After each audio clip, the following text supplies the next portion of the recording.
On dit que nous sommes allés en Libye, que c'est mauvais. Peuple de Haute-Volta, une question. La Libye ne nous a jamais rien fait. La Corée n'a jamais exploité la Haute-Volta.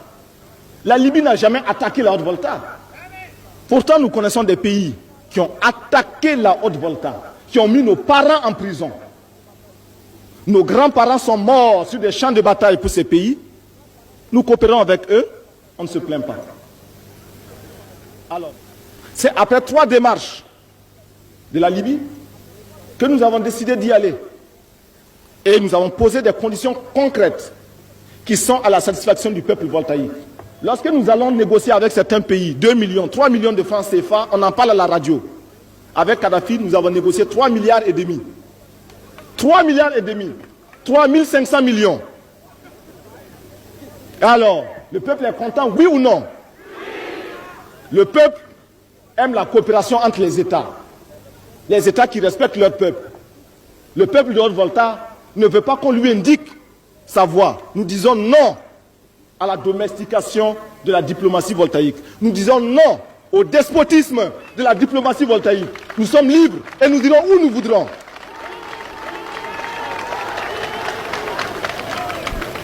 Et je vais vous dire une chose. C'est un secret entre vous, entre nous le peuple. Et ne le répétez pas aux impérialistes. Comment est-ce que la Libye a réalisé tous ces investissements sociaux? C'est grâce au pétrole. Et le pétrole existait sous l'ancien régime avec le roi Idriss.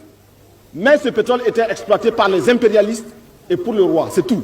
Le peuple ne bénéficiait absolument de rien.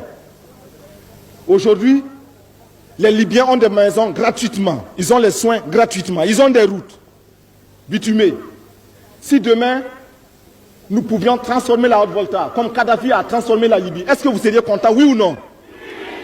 Donc, lorsque dans nos rapports avec les autres États, nous prenons ce qu'il y a de bon chez eux, nous ne faisons qu'appliquer une politique d'indépendance diplomatique. Nous ne faisons qu'appliquer une règle du CSP, c'est-à-dire travailler pour le peuple. Il n'y a pas de honte à se mettre même à genoux tant qu'il s'agit des intérêts du peuple.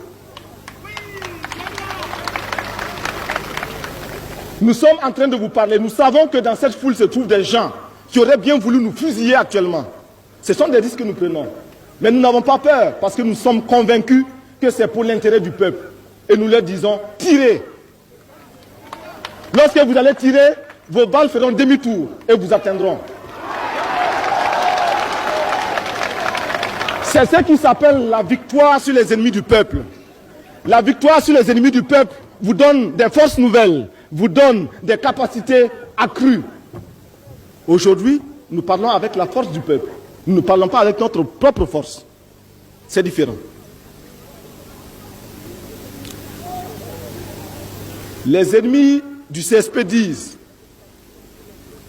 que certaines factions du CSP sont favorables à tel ou tel pays, à tel ou tel camp, au camp pro-occidental, etc. Nous disons que nous ne sommes contre aucun camp. Nous sommes pour tous les camps.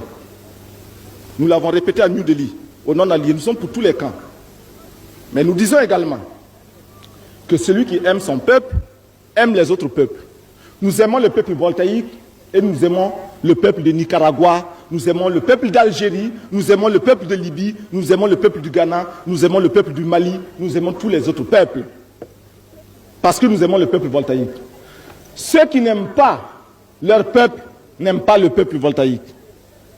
Et sachez bien que ceux qui sont inquiets actuellement à cause des transformations qui se font en Volta, ceux-là n'aiment pas leur peuple. Ils s'imposent par la dictature et par les manœuvres policières contre leur peuple. Nous ne sommes pas de cela. Il y a une différence. On nous dit que le CSP a des relations, une certaine admiration pour le capitaine J.J. Rawlings.